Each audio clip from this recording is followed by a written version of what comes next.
Fijaos, este es el Estado español cuando no gobierna el PSOE.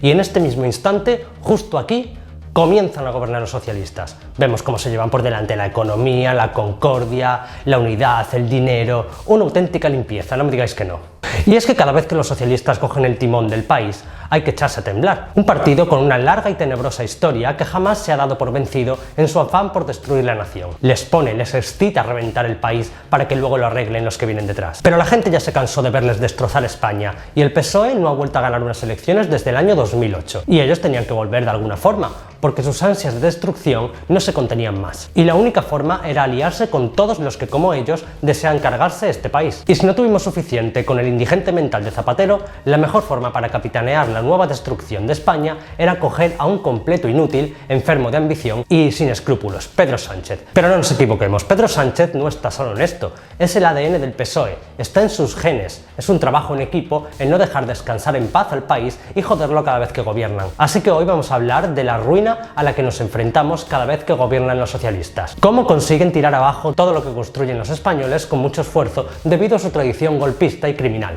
Comenzamos.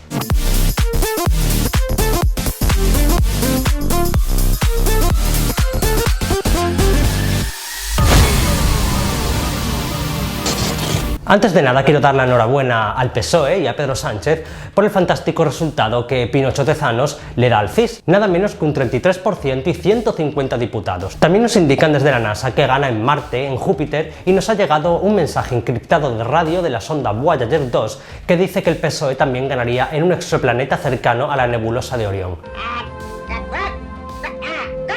Incluso en Ceuta y Melilla. Vamos con el primer punto.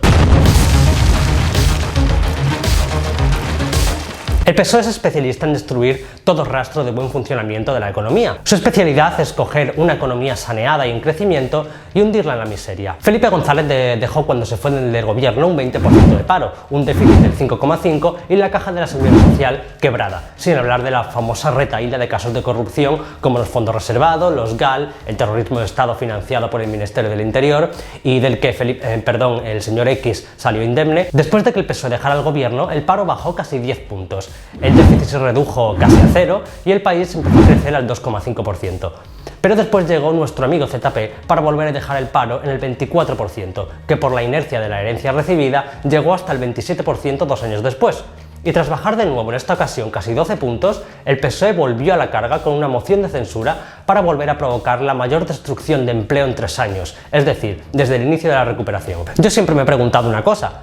¿Qué es lo que lleva a alguien a votar al PSOE? Porque en el PP son unos corruptos, ¿vale? Pero al menos la economía la manejan más o menos bien y el país prospera cuando gobiernan. Ahí tienes un incentivo para votarles. Podemos, bueno, no han gobernado nunca, si eres de izquierda pues te pueden atraer a un poco, aunque tengan una ideología chavista corriéndole por las venas. Ciudadanos pues tiene un perfil muy centrista y progre y también puede captar el voto liberal y progresista. Pero el PSOE, además de corruptos, son unos ineptos y arruinan el país cada vez que gobiernan, por lo que no sé qué lleva a la gente a votar a este esperpento de partido. Realmente cada vez menos gente. Por eso no han vuelto a ganar unas elecciones y siempre que llegan al poder es tras una desgracia o un golpe de estado. Pero el PSOE es un cáncer que se resiste a desaparecer, aunque los ciudadanos les den la espalda una y otra vez. Es algo así como un oso panda, un animal abocado a la extinción desde hace años por ser un animal completamente inútil para la naturaleza, y que los seres humanos se empeñan en mantener vivo y obligarlo a reproducirse. Pues el PSOE es nuestro oso panda. Pero al menos los pandas son bonitos y achuchables.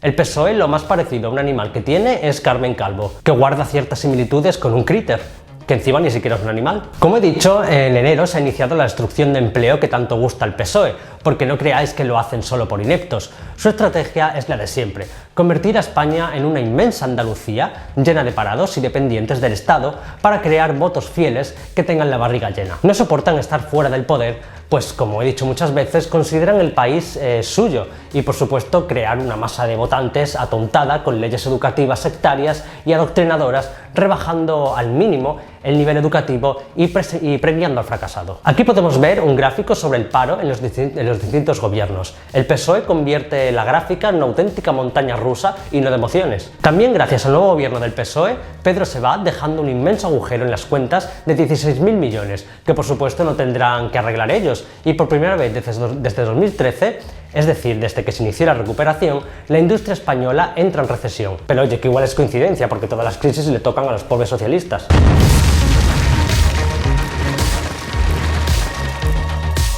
El PSOE es especialista en crispar a la sociedad, dividirla, enfrentar en bandos y romper consensos. En el año 96 Aznar ganó las elecciones por una diferencia mínima de un punto. ¿Visteis a Felipe González preocupado? Yo tampoco. De hecho, si hubiera querido, podría haber seguido gobernando, pactando con otros partidos, pero la figura de Felipe estaba ya desgastada, así que la estrategia era clara. De hecho, era muy comentado en las tripas del PSOE en aquella época. Vamos a dejar a este enano gobernar porque la derecha en este país no aguanta más de 4 años gobernando. ¿Qué pasó? Pues que al igual que Napoleón se le subestimó por su estatura. Durante el gobierno de Aznar se produjo el periodo de mayor expansión económica desde los años 60. El paro descendió de forma brutal y todos los indicadores económicos resucitaron, colocando a España como una de las grandes potencias mundiales. Bien, explicado esto, como iba diciendo, el PSOE estaba convencido de volver al poder en el año 2000, pero no contaba con que había gente que también sabía gobernar, así que tras estos datos económicos y la consiguiente mejora de la calidad de vida de los españoles,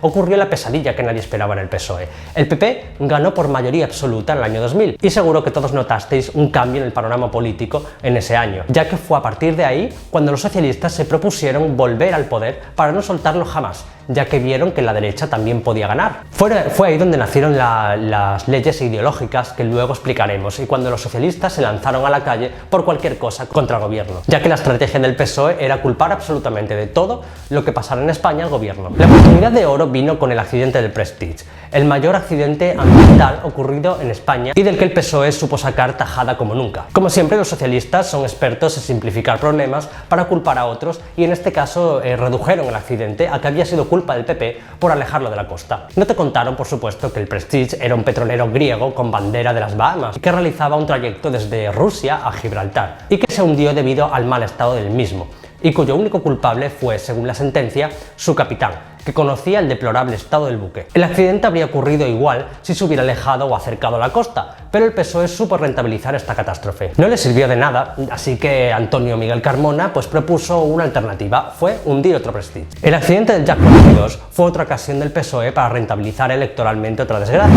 Un avión militar español que partió desde Afganistán y se estrelló en Turquía, y que los socialistas culparon al gobierno por el mal estado del mismo en el momento del vuelo. De nuevo, los tribunales le quitaron la razón, aunque como siempre no copó grandes titulares, ya que se concluyó que, si bien es cierto que el avión no estaba en buenas condiciones, la culpa fue únicamente de los pilotos ucranianos que volaban en condiciones de extremo cansancio debido a las horas de vuelo acumuladas y a la fallida maniobra de aterrizaje. Sí, el Ministerio de Defensa tuvo la responsabilidad civil de haber contratado el transporte a esa empresa ucraniana, una empresa a la que luego Rubalcaba regaló 224.000 euros estando ya condenada. El no a la guerra, otra oportunidad del PSOE para crispar a la sociedad y protestar contra el gobierno incendiando las calles. Así que el PSOE intentó rentabilizarlo de nuevo. Por su hipocresía les llevó a retirar las tropas de Irak cuando ZP llegó al gobierno, para mantener e incluso a duplicar las que había en Afganistán, a pesar de que ambas hacían exactamente las mismas funciones y las de Irak no dispararon un solo tiro. Pero nada de esto funcionaba para volver al gobierno. El PP seguía con mayoría absoluta en todas las encuestas. Así que ocurrió la traca final, los atentados del 11 de marzo. No me voy a extender mucho en esto, ya que todo el mundo sabe lo que ocurrió y cómo el PSOE rebasó todos los límites morales al utilizar los muertos y saltarse la jornada de reflexión para conseguir lo que llevaban años intentando: volver al gobierno. Los trenes destruidos a los 2 días, ningún autor material condenado, DNIs y cintas con el Corán perfectamente colocadas, concluyeron que había sido Al-Qaeda. Pero eso sí, cuando las desgracias ocurren bajo los mandatos del Partido Socialista, son desgraciadas coincidencias. Veas el accidente de Spanair, donde la culpa solo la tuvieron los pilotos, o el accidente de Alvia, cuya vía fue construida por Pepiño Blanco, sí, ese que se reunía con empresarios en gasolineras, pero le cargaron el muerto a Ana Pastor.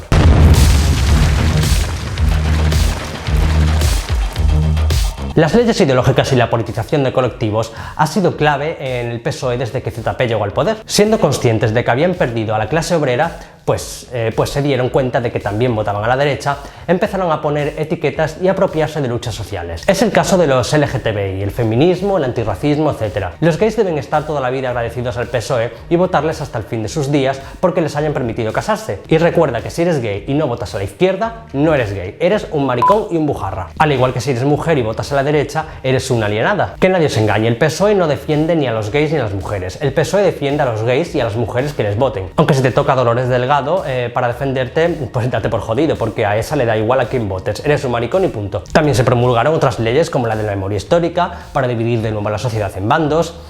También se le ocurrió a Pedro Sánchez exhumar a Franco para sacar de nuevo a los fantasmas del fascismo. Es la misma historia de siempre, aunque por suerte ya nadie se traga sus tonterías. La ley del aborto, pasando de una ley totalmente consensuada a una que se le ocurre a ZP y que rompió todo consenso, o la famosa y aberrante ley contra la violencia de género, sobre la que ya hice un vídeo y que os dejaré en la descripción. Todas leyes para ganarse a colectivos sociales y enfrentarlos a la derecha. Pero ya sabéis que la izquierda siempre tiene salidas para todo, y cuando la derecha tiene éxito, siempre es por algo que hicieron que luego desembocaría en un desastre. En esta ocasión culparon del llamado milagro económico español a la famosa ley del suelo, que si bien tuvo algo que ver con la burbuja inmobiliaria, no fue ni de lejos ni su causa ni la causa de la crisis económica, ya que esta ley lo que hizo fue liberalizar el suelo para que todos los terrenos fueran urbanizables y así bajar el precio de la vivienda. Pero los culpables de que eso no se produjera no fue la ley, sino las cajas de ahorros politizadas hasta las trancas por el PP y por el PSOE, que concedían créditos por encima del valor de mercado, produciéndose así una sobredemanda desorbitada que hizo que la oferta se redujera a pesar de la liberalización del suelo. Y esto no fue fruto de que la gente se volviera loca con el suelo urbanizable, sino por la mejoría de la situación económica que activó el ADN español de endeudarse hasta las trancas en cuanto conseguían ahorrar un dinerillo. Cosa que está ocurriendo de nuevo y no hay ninguna liberalización del suelo. La mejoría económica producida durante el gobierno de Rajoy no existía durante los 7 años de su mandato. Todo eran recortes, precariedad y pobreza. Hasta que ellos han cogido el gobierno y de repente todo va a las mil maravillas. El empleo precario ha desaparecido, los trabajadores han recuperado su dignidad, los pensionistas también, y han recuperado la sanidad pública, que se ve que no existía desde 2011. Eso sí, no te cuentan el hachazo social de ZP en 2010 con el mayor recorte social de la historia, donde eliminó un 8% del presupuesto en sanidad y educación, dejó a la dependencia sin presupuesto y recortó en absolutamente todas las partidas sociales habidas y por haber. Es sabido por todos que el fin que ha perseguido siempre el PSOE es destrozar este país. No sabemos con qué fin. Es como en las películas de los Power Rangers cuando el villano quiere destruir el mundo y dices, ¿pero para qué quiere destruirlo?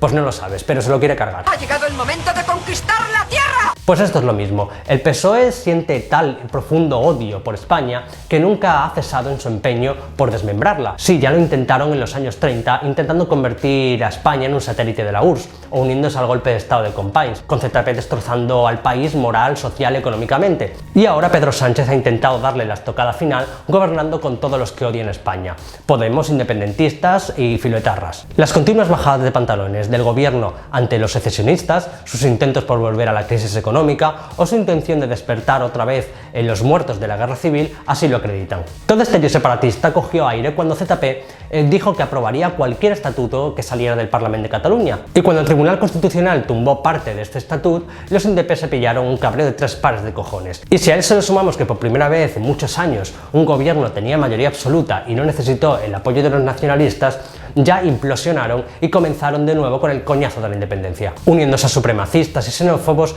concediéndole todo lo que quieren a sabiendas de que le puede perjudicar electoralmente. Pero bueno, ellos se creen que sirve de algo ignorar las manifestaciones contra su amado líder, como la última en Colón, que como todos sabéis, los medios progres independentistas se han confabulado para decir que ha sido un pinchazo, como si viviéramos en los años 50 y no existieran móviles, ni fotografías, ni redes sociales que acreditaran que fue un rotundo éxito, como muestra este vídeo que algunos han intentado hacer pasar por fake, como si fuera de otra manifestación, aunque se vea perfectamente el cartel de Netflix que fue colocado el pasado diciembre. Y a esto se sumaron los numerosos insultos de intelectuales como Eva H. llamando mierdas a los manifestantes o Pepiño Blanco calificándolos de fachas. ¿Qué opinión le merece la concentración de ayer en Colón?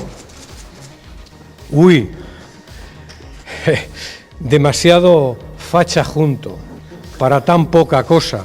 e incluso el propio partido del gobierno tildó a la concentración democrática de fascista. Pues esta es la realidad del cáncer de España. Esta es la forma en la que los socialistas destrozan el país cada vez que lo pillan, sabiendo que no son capaces de llegar al gobierno limpiamente. Algún día hablaré de la forma en la que los socialistas han llegado siempre al poder, ya que nunca ha sido bajo condiciones normales. En el 36 con un pucherazo en las elecciones, en el 82 un año después del golpe de estado del 23F, en 2004 tras un atentado terrorista y ahora con una moción de censura. ¿Qué se inventarán en las próximas elecciones para seguir en el poder? El 28 de abril lo sabremos. Nunca subestiméis a los socialistas, pues tened por seguro que algo tendrán preparado para evitar que la derecha vuelva al poder. Pues hasta aquí mi vídeo de hoy. Como siempre, si os ha gustado podéis suscribiros y si no, pues podéis dejar vuestro insulto aquí abajo.